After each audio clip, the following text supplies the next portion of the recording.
l'homme doit comprendre que l'esprit a deux visages. Un visage de l'esprit est celui qui lui permet de faire avancer l'homme pendant l'évolution. C'est-à-dire, ce visage permet à l'homme de développer une conscience égoïque. Ensuite, l'esprit possède un autre visage, celui qui lui permet de fusionner éventuellement avec l'homme, d'où l'évolution. Donc, dans le travail de l'esprit, il y a deux phases, l'involution et l'évolution, et les lois de l'esprit concernant l'évolution sont totalement différentes, absolument différentes des lois de l'esprit concernant l'évolution.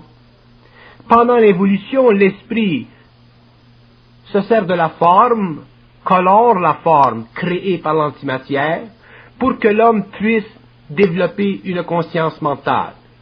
D'où la tendance naturelle chez l'être humain de croire l'esprit, de croire son esprit.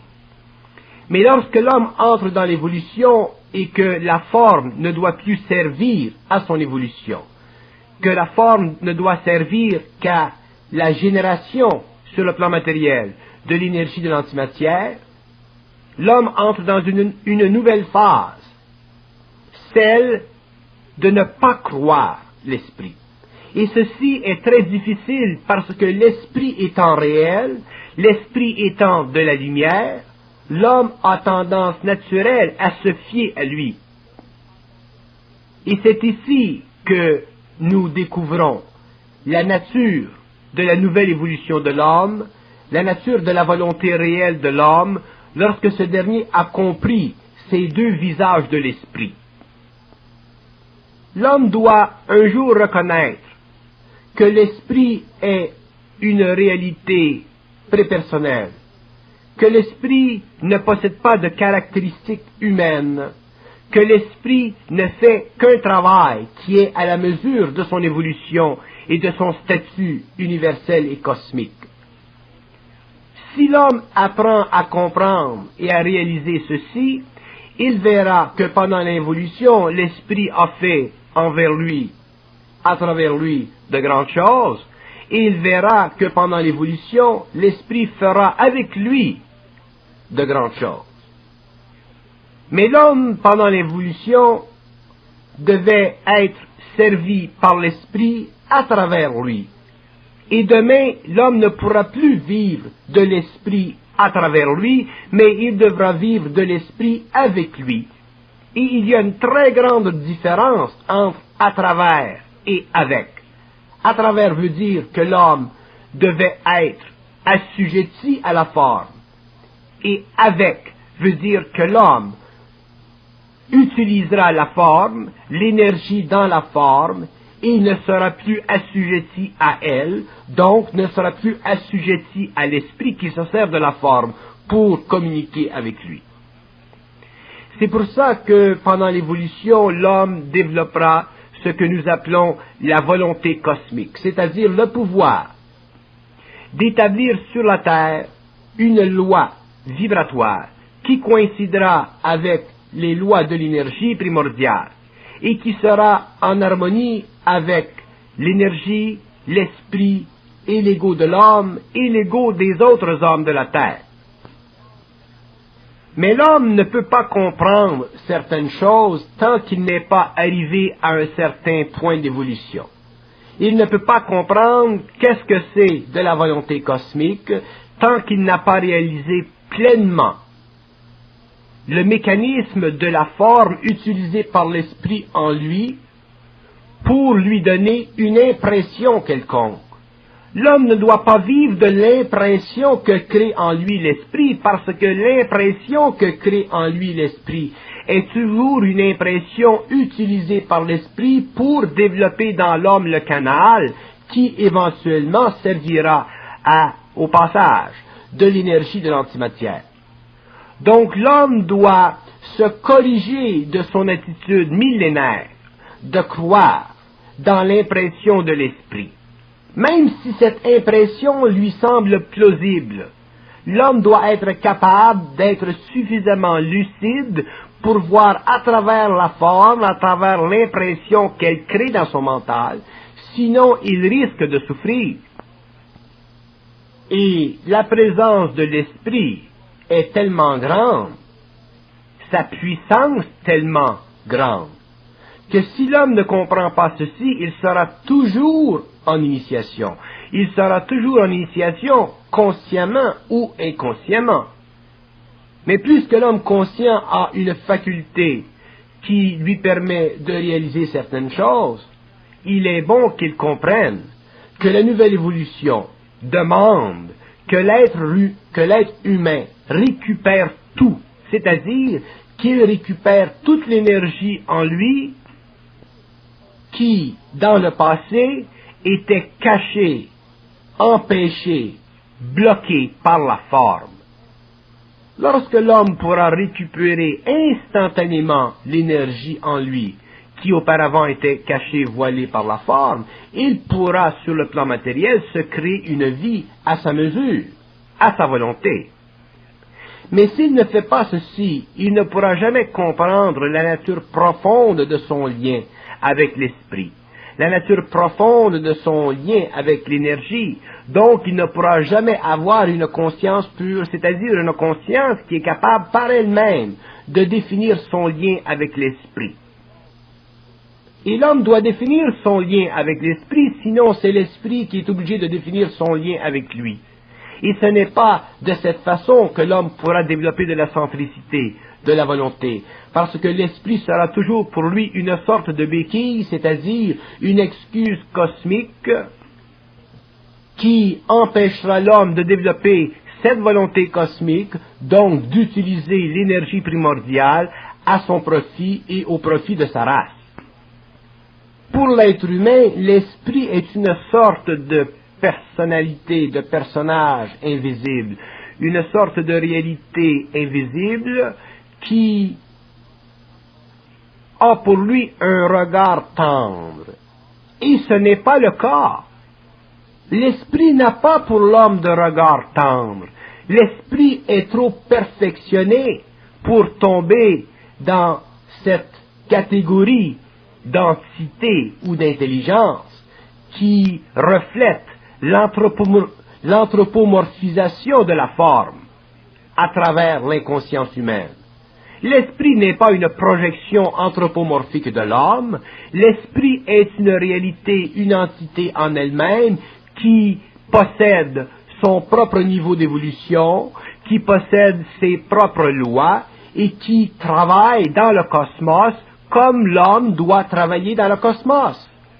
Donc l'esprit est régi par les lois de son monde, comme l'homme est régi par les lois de son monde.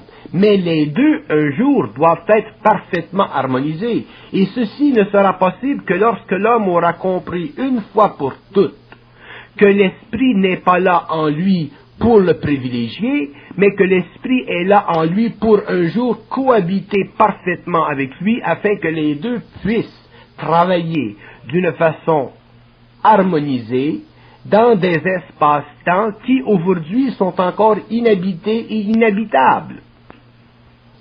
Mais l'homme est un être sentimental à cause de sa spiritualité.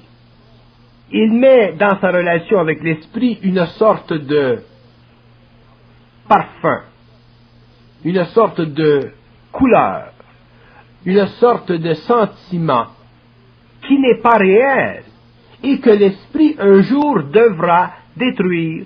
Et l'esprit le détruira, ce sentiment, en créant chez l'homme à travers la forme une sorte de souffrance qui amènera l'homme à la rébellion, donc qui amènera l'homme à prendre contrôle total de sa vie. Et ce n'est que lorsque l'homme aura pris contrôle total de sa vie que l'esprit sera rendu libre de cette tâche de l'évolution et qu'il pourra commencer à s'occuper d'autres choses avec l'homme sur les plans subtils de sa conscience supérieure.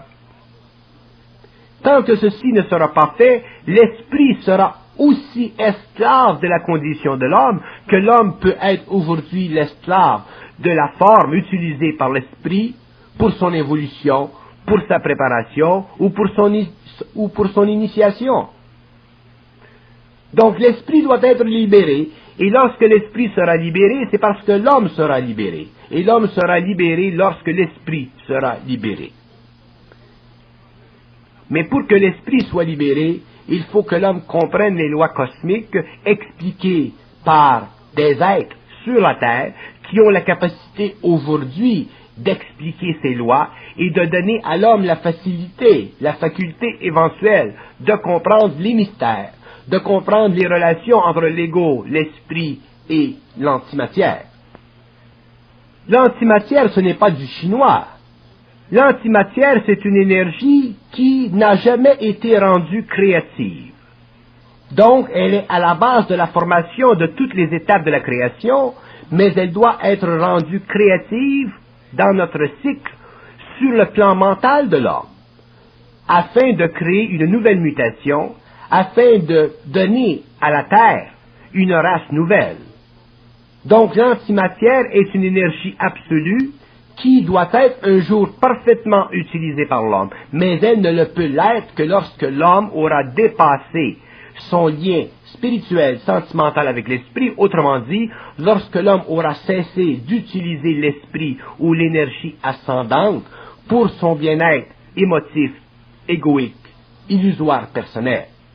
À partir de ce moment-là, l'homme sera capable d'utiliser l'énergie descendante de l'antimatière et transformer subliminalement, instantanément, chaque instant de sa vie et créer sur le plan matériel de sa vie une condition nouvelle, c'est-à-dire une condition de vie qui fait partie de la maîtrise des forces de la vie, donc qui fait partie de la nouvelle caractéristique de l'homme nouveau, d'être un maître de la vie, un maître dans la vie, un maître de sa vie. Parce que la vie de l'homme, c'est sa vie, mais ça ne devient sa vie que lorsque lui-même en est arrivé à être capable de corriger la relation sentimentale, spirituelle, métaphysique de l'ego avec l'esprit. Il est évident que l'esprit est très intelligent. Pourquoi? Parce que c'est l'esprit qui colore la forme. Donc, l'intelligence de l'esprit est toujours au-dessus de l'intelligence de l'homme, parce que dès que l'esprit colore la forme, la coloration de la forme devient l'intelligence de l'homme. Mais lorsque la forme ne sera plus colorée par l'esprit, parce que l'homme aura compris les lois de l'énergie, que l'homme aura compris les lois de la volonté, qui décolore la forme et rendre la forme au service de l'homme, au lieu qu'elle soit au service de l'esprit pour l'involution ou la préparation, à ce moment-là, il y aura un équilibre entre l'esprit et l'homme. Il y aura un équilibre entre l'intelligence de l'esprit et l'intelligence de l'homme. Et c'est là que l'homme pourra commencer à comprendre les mystères. C'est là que l'homme pourra voir à travers les mystères, à travers les voiles qui les cachent. C'est là que l'homme comprendra réellement la vie et parfaitement la vie, et qu'il pourra utiliser l'énergie de l'antimatière pour créer. Donc la volonté cosmique, c'est le passage de l'énergie de l'antimatière sur le plan mental, à travers l'atome mental de l'homme. Lorsque l'homme aura compris cet état d'esprit, cet état de puissance, cet état d'être, il pourra actualiser sur la terre les forces qui seront harmonisées à la forme que voudra bien lui présenter l'esprit en fonction d'un plan évolutif futur. À ce moment-là, la forme servira l'homme. Il ne sera plus assujetti à elle. Elle servira l'homme parce qu'elle sera remplie, habitée par l'esprit. Et lorsque l'esprit habitera la forme, il sera possible à l'homme de faire des choses qui, aujourd'hui, lui semblent être totalement indépendantes de sa volonté.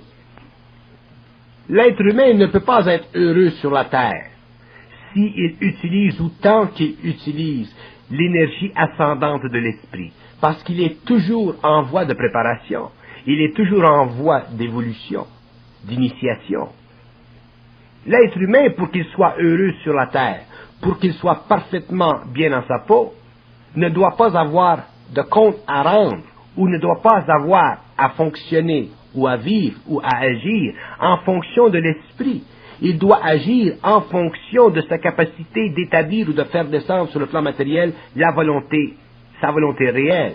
C'est-à-dire, d'actualiser l'énergie de l'antimatière.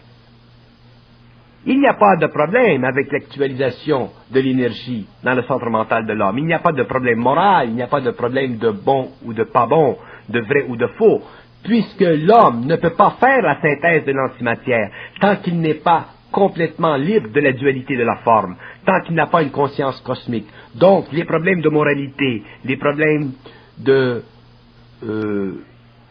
réalité psychosociale vis-à-vis de la nature de l'action n'existe plus pour lui. Il est impossible à un être qui est conscient, à un homme qui est maître des forces de la vie, de travailler contre l'évolution, car il est naturellement en harmonie avec l'antimatière, l'esprit et lui-même. Donc, il peut travailler, il peut vivre, il peut créer d'une façon libre, d'une façon qui est cohérente et d'une façon qui est harmonieuse avec le plan de l'évolution, avec le plan de la création. C'est à partir de ce moment-là qu'il ne souffre plus de la polarité. Donc, c'est à partir de ce moment-là qu'il est bien dans sa peau, parce qu'il n'a plus à s'inquiéter d'agir d'une façon ou d'une autre qui soit, semble-t-il, anti-homme, anti-racial ou anti-esprit. Par le passé, l'esprit a situé l'homme vis-à-vis le cosmos, selon les formes qui pouvaient être utilisées en fonction de l'équilibre, en fonction du statut psychologique de l'homme.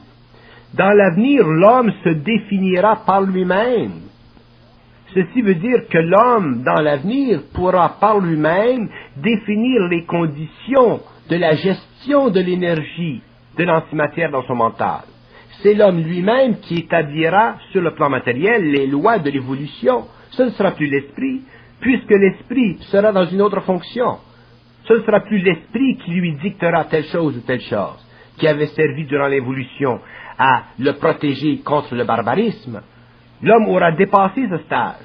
Donc ce sera l'homme qui prendra la relève. Ce sera l'homme qui établira les lois de l'évolution et ce sera l'esprit à ce moment-là qui lui permettra d'aller et de visiter d'autres règnes dans l'invisible, d'où l'homme tirera de très grandes connaissances, de très grandes expériences qui lui bénéficieront sur le plan matériel tant qu'il sera dans la matière.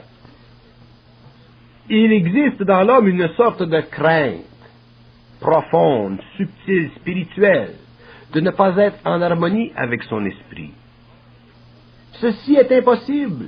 L'homme est toujours en harmonie avec son esprit, mais il ne comprend pas toujours les lois de son esprit, les lois de l'esprit ou les lois de la forme à travers l'esprit, à travers lesquelles l'esprit travaille. Et c'est là que l'homme vit la désharmonie. Mais lui-même est toujours en harmonie avec son esprit, puisque c'est son esprit à travers la forme qui crée en lui la pensée. Donc si l'homme n'est pas capable de vivre une pensée qui est ajustée, qui est bénéfique pour lui, qui est créative, c'est parce que ses corps n'ont pas été suffisamment transformés et avec le temps ils le seront. En attendant, l'homme est susceptible d'être affecté par d'autres conditions, par d'autres influences, que l'esprit avec le temps réussira à changer parce que l'homme prendra de l'expérience. Mais lorsque l'homme est arrivé à un certain niveau de conscience, lorsque l'homme n'est plus affecté par des entités de basse vibration dans l'astral, que l'homme est en communication avec son esprit, qu'il a conscience de son esprit, le problème n'existe plus. Donc, l'homme doit, à partir de ce moment-là, commencer à corriger sa relation psychologique avec l'esprit, sa relation spirituelle avec l'esprit, afin de libérer cet esprit, afin de lui permettre de faire autre chose, pendant que lui-même fait autre chose. C'est par l'utilisation intelligente de la forme que l'esprit altère la condition électrochimique de l'homme. Et c'est cette transformation profonde et savante de la part de l'esprit qui permet un jour à l'homme d'utiliser l'énergie de l'antimatière. Mais cette transformation électrochimique ne peut pas être faite sans que l'homme passe par l'initiation de la forme. Parce que la forme étant une énergie, étant une énergie qui a un certain taux vibratoire, crée dans l'homme un choc. Et c'est le choc qui permet à l'homme de vivre la transmutation, c'est-à-dire la transformation électrochimique de ses cendres. Si l'homme est suffisamment intelligent et objectif pour réaliser ceci, il en vient à un certain point où il ne souffre plus tellement psychologiquement du choc que crée la forme, il ne souffre que de la vibration. Et c'est à partir de ce moment-là qu'il commence à sentir l'antimatière dans son plan mental, dans ses cendres. Et c'est à partir de ce moment-là qu'il peut commencer graduellement à récupérer l'énergie, c'est-à-dire à utiliser toute l'énergie qu'il lui est possible en ce moment-là d'utiliser, afin de créer sur le plan matériel une condition de vie qui vaut la peine d'être vécue et qui est à la hauteur de sa volonté. Mais le rapport entre l'homme et son esprit ou son intelligence interne est tellement coloré que l'homme n'est pas capable de voir que son esprit n'est pas une intelligence qui lui veut nécessairement du bien égoïque, mais une intelligence qui veut fusionner avec lui. Et c'est le fait que l'homme voit ou pressent ou sent que peut-être son esprit lui voudrait du bien égoïque qu'il fait l'erreur de sentimentaliser son lien avec l'esprit et qu'il perd le pouvoir de développer sa volonté cosmique. C'est à ce moment-là qu'il tombe dans la trappe de spiritualiser son lien avec l'esprit. Et c'est ça que l'homme a fait pendant des siècles, et c'est ça que l'homme conscient, encore en voie d'évolution aujourd'hui, fait. Parce que l'homme, il semble, n'est pas capable de se tenir sur ses deux jambes sans avoir besoin d'un rapport sentimental avec une intelligence interne qui fait un travail dont lui ne connaît même pas les lois cosmiques et dont lui colore l'aspect en fonction d'une qualité qui est purement humaine, mais qui n'a aucune réalité si nous regardons la relation cosmique planétaire de l'esprit avec l'homme. Les sciences spirituelles ou religieuses ou les sciences occultes ont beaucoup servi l'homme. Mais d'un autre côté, elles empêchent l'homme de passer d'un stage d'évolution à un autre, tant qu'il n'a pas compris que tout ce qui est contenu dans les sciences occultes sentimentalise le lien entre l'ego et l'esprit et empêche l'ego de développer une volonté supérieure à celle qu'il possédait pendant l'évolution, c'est-à-dire une volonté qui est absolue et qui est le produit de l'actualisation dans son centre mental de l'antimatière. À partir du moment où il a compris la leçon de l'initiation, c'est-à-dire celle qui lui fait réaliser que la forme, quelque autre qu'elle soit, ne sert qu'à la transmutation électrochimique de ses centres. C'est pour cette raison que l'homme est toujours incapable de sentir son unité, son identité, sa centricité. C'est cette situation qui empêche l'homme de se percevoir en tant qu'être complet. Et c'est très subtil, se sentir un être complet. Nous avons l'impression spirituelle que se sentir un être complet équivaut à participer psychologiquement avec une conscience de l'esprit. Lorsqu'en fait, se sentir un être complet représente la concentration dans le mental d'une énergie qui passe à travers tous les plans de l'homme et qui unifie tous ces plans une fois que l'homme a compris le travail cosmique de l'esprit et qu'il n'est plus lié sentimentalement à cette activité. L'intelligence créative est à l'esprit dans l'homme ce que la volonté créative est à l'homme dans l'esprit. Ceci est important. L'intelligence est à l'esprit ce que la volonté est à l'homme. Et l'homme a besoin de l'intelligence de l'esprit et l'esprit a besoin de la volonté de l'homme pour actualiser sur la terre l'énergie de l'antimatière à partir du centre mental de l'homme pour créer une nouvelle civilisation. Donc ce n'est pas tellement l'intelligence sous sa forme de connaissance qui est importante à l'homme, c'est sa volonté. Une fois que l'homme est suffisamment évolué pour voir à travers la forme, à ce moment-là, l'intelligence de l'esprit lui sert, car à ce moment-là, il ne peut plus être piégé par la forme utilisée par l'esprit pour son perfectionnement. À ce moment-là seulement, l'intelligence de l'esprit sert à l'homme, car lui a maintenant la volonté pour l'actualiser sur le plan matériel, pour son bénéfice, au lieu qu'elle soit actualisée pour sa souffrance initiatique ou pour son évolution. Lorsque l'homme réalise la dualité cosmique de la volonté et de l'intelligence, c'est-à-dire la participation cosmique de la volonté chez l'homme et la participation intelligence chez l'esprit, il est possible alors à l'homme de bénéficier de son esprit sur le plan de l'intelligence, parce qu'il a la volonté qui lui permet d'actualiser l'énergie sans que cette intelligence de l'esprit soit utilisée contre lui comme elle le fut pendant l'évolution.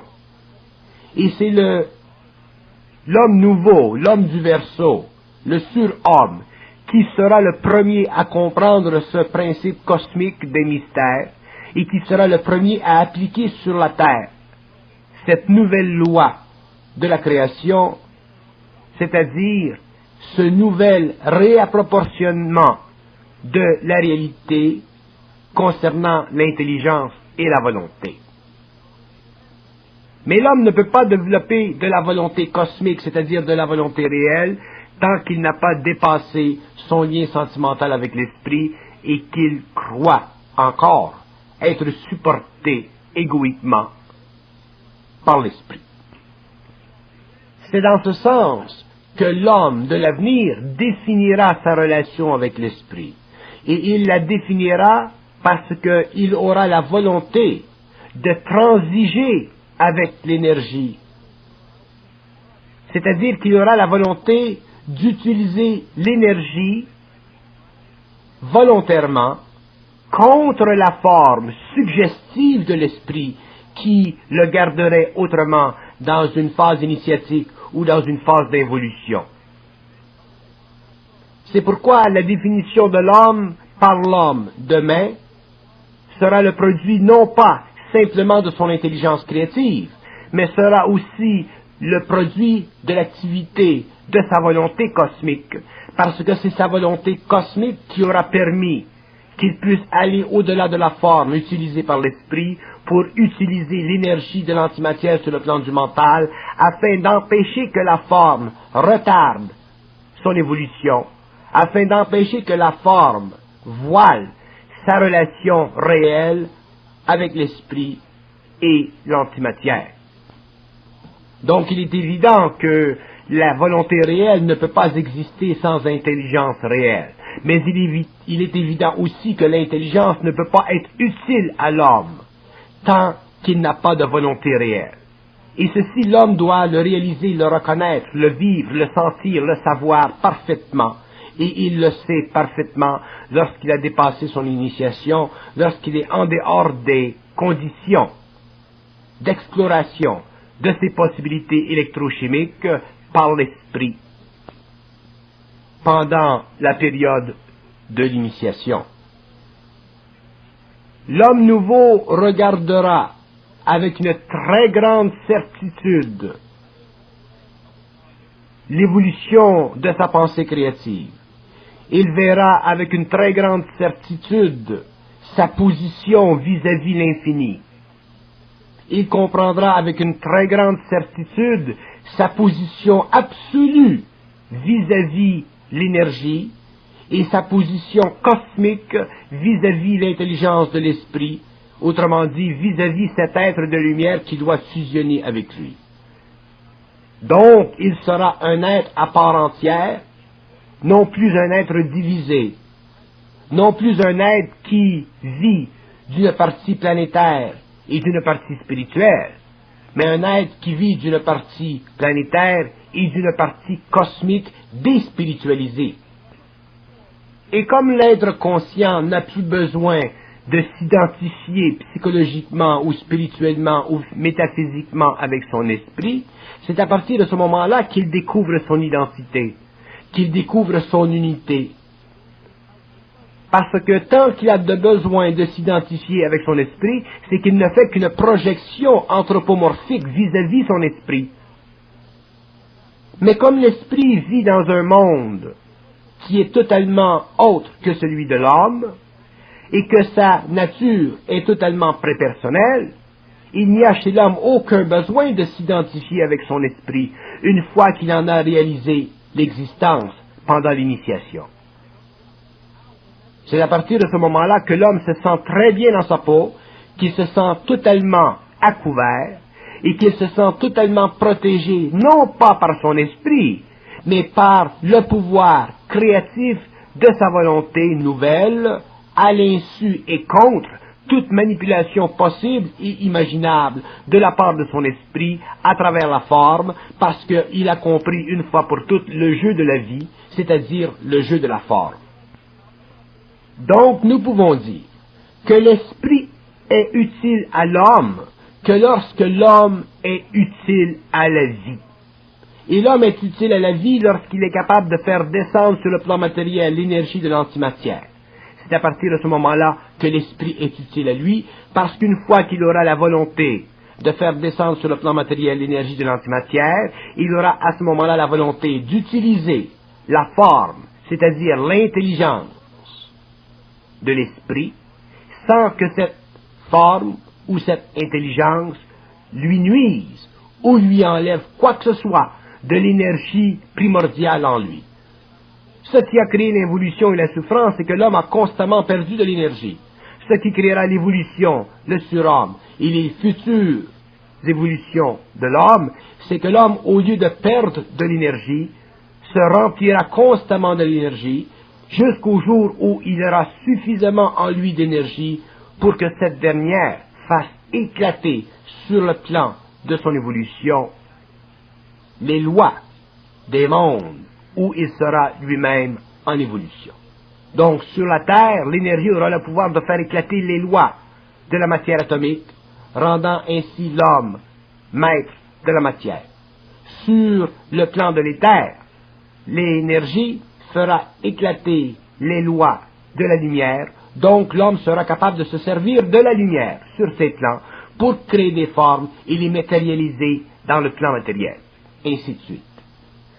Mais tant que l'homme n'aura pas été capable de contrôler parfaitement l'illusion de la forme utilisée par l'esprit contre lui, mais pour lui, il ne pourra pas se vêtir de cette arme puissante qu'est la volonté, donc il ne sera pas en contact direct avec l'absolu des absolus, et il ne sera qu'un être encore en gestation, un être encore qui a quelque chose à apprendre des lois de la vie. Donc il ne sera pas un maître de la vie, il sera simplement un disciple quelconque des forces supérieures de l'évolution. Être un être humain, demain, ne sera plus une condition de vie, ce sera un privilège de vie. Pourquoi? Parce que l'homme ne vivra plus à l'insu de lui-même, il vivra à partir de lui-même, sur le plan mental. Donc il aura la capacité de reconnaître une absolue conscience, c'est-à-dire une conscience pure, c'est-à-dire une conscience qui se définit selon le rôle qu'elle a à jouer sur le plan où elle se concrétise.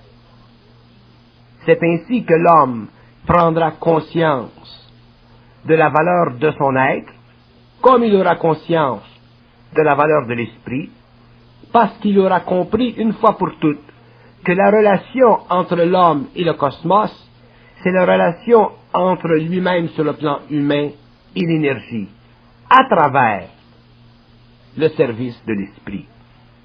Tandis que dans le passé, l'homme n'était pas conscient de l'énergie, il prenait conscience à un certain niveau de l'esprit à travers toutes sortes de formes, et il perdait sa caractéristique humaine évolutive, c'est-à-dire celle qui lui permettait d'être un maître de la vie, c'est-à-dire un être capable de gérer sur le plan matériel tous les événements qui viennent à lui en fonction de l'organisation subtile et subliminale des mondes invisibles vis-à-vis le monde matériel.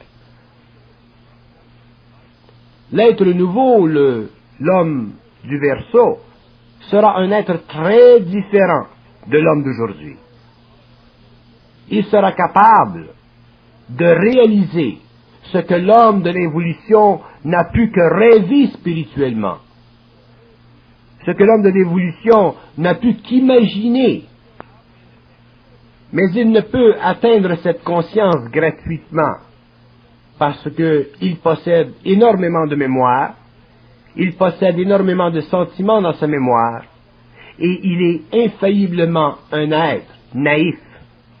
Et cette naïveté, qui est la sœur de son ignorance, devra être éliminée de sa vie afin qu'il puisse prendre contrôle de son énergie interne et d'actualiser sur la Terre le plan d'évolution selon son degré de conscience, selon son rapport avec l'esprit et selon le travail qu'aura fait l'esprit à travers la forme sur le plan mental, dans l'actualisation de l'énergie, c'est-à-dire dans le développement de son canal. Donc nous reconnaissons l'être du Verseau comme un être ressuscité, un homme nouveau, un homme qui n'a plus sa place dans les archives évolutives de l'humanité. Il est effectivement un être totalement transmuté, qui n'a plus de relation psychologique avec l'histoire de l'humanité, qui n'a plus de relation sentimentale, spirituelle avec l'évolution, et qui détermine pour la première fois sur le plan de son existence les conditions de son existence, parce qu'il a la volonté de le faire, autrement dit, parce qu'il a en lui le pouvoir de l'énergie primordiale de l'antimatière. Cet être nouveau ne coïncide plus avec la cinquième race racine, il fait partie d'une nouvelle race. Donc il y a une séparation totale entre ses anciennes habitudes et ses nouvelles possibilités. Il y a une séparation totale entre sa psychologie antérieure et sa nouvelle façon de voir les choses et de travailler sur la Terre à l'évolution de sa propre vie et à l'évolution de la race humaine. Défaire dans l'homme ce qui a été établi depuis si longtemps par l'habitude, ce n'est pas facile. Mais d'un autre côté, défaire dans l'homme ceci est inévitablement la voie qu'il doit suivre afin d'en arriver un jour à être totalement conscient. Et il est aidé dans ce processus, mais il doit comprendre le processus afin de pouvoir un jour alléger sa vie en arrêtant de souffrir. C'est pourquoi nous considérons la volonté la plus importante qualité de l'homme, le plus grand de ses outils. Car nous savons que s'il a de la volonté, l'intelligence viendra naturellement à lui et il en bénéficiera. Mais s'il n'a pas de volonté, cette intelligence sera utilisée à travers la forme et lui, au lieu d'en bénéficier, en souffrira. Mais l'homme aujourd'hui cherche plutôt la connaissance, comme dans le passé d'ailleurs. Pourquoi? Parce qu'il est insécure avec lui-même. C'est l'insécurité dans l'homme qui le mène à rechercher la connaissance. Et pourtant, ce n'est pas la connaissance qu'il a de besoin. C'est la volonté qui naît de sa compréhension des lois vibratoires de la forme, des lois de la forme, de son rapport avec l'esprit. Et ceci lui est expliqué par certains hommes sur la terre qui ont déjà passé par cette expérience, afin que l'homme n'ait pas à perdre trop de temps dans l'exploration subtile et vibratoire de sa connexion avec l'esprit. Donc l'être aujourd'hui, l'être en évolution, possède déjà les clés d'évolution. Il a déjà tout le matériel nécessaire pour comprendre sa relation avec son esprit, afin que descende sur la terre non pas seulement la conscience supramentale, non pas seulement la pensée supramentale, mais que descende sur la terre la volonté cosmique de l'homme. La pensée supramentale est une chose, elle fait partie de la liaison entre l'esprit et l'homme. Mais la volonté cosmique de l'homme est une autre chose, et nous n'avons pas suffisamment parlé de cet aspect de l'homme nouveau. Car c'est cet aspect de l'homme nouveau qui permettra à la pensée supramentale d'être bénéfique, d'être utile à l'homme. Mais tant que l'homme n'aura pas cette volonté d'acier, cette volonté totalement trempée et totalement développée, la pensée supramentale sera spiritualisée et l'homme en souffrira parce qu'il a toujours en lui une mémoire qui fait de lui un être assujetti à son esprit au lieu d'un être fusionné à son esprit. L'homme peut facilement dire que la force soit avec toi. Ça, c'est une chose. Mais l'homme devra un jour dire que la force qui est avec toi soit contrôlée par toi. Parce que si l'homme ne contrôle pas la force en lui, elle sera utilisée contre lui à travers la forme par l'esprit jusqu'au jour où l'homme aura compris les lois cosmiques de l'évolution, jusqu'au jour où l'homme aura réalisé que la force, c'est-à-dire la manifestation de l'antimatière à travers ses sens, est une force qui ne peut être contrôlée par lui que lorsque lui-même a contrôlé le pouvoir de la forme utilisée par l'esprit contre son mental, contre son ego, contre son émotion, pour la transmutation de ces mêmes principes.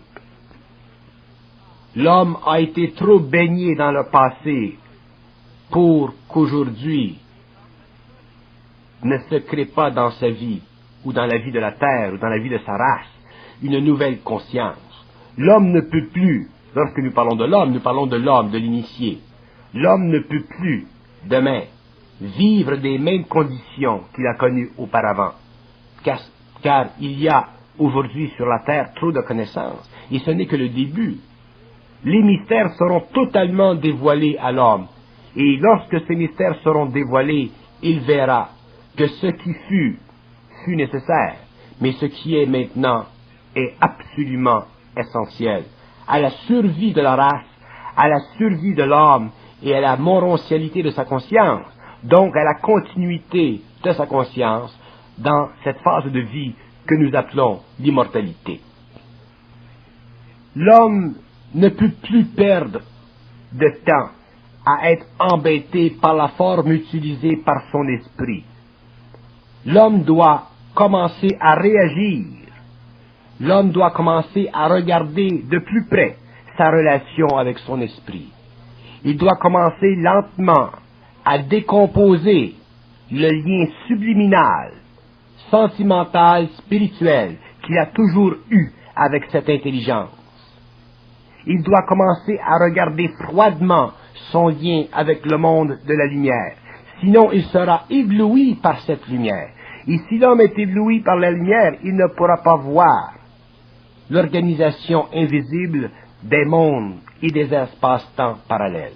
Il n'aura pas la vision, car il ne pourra pas utiliser ce qui est en lui et à son service, c'est-à-dire le pouvoir de l'esprit, c'est-à-dire la capacité à l'esprit de lui faire voir ce qui dans le passé a toujours été impossible.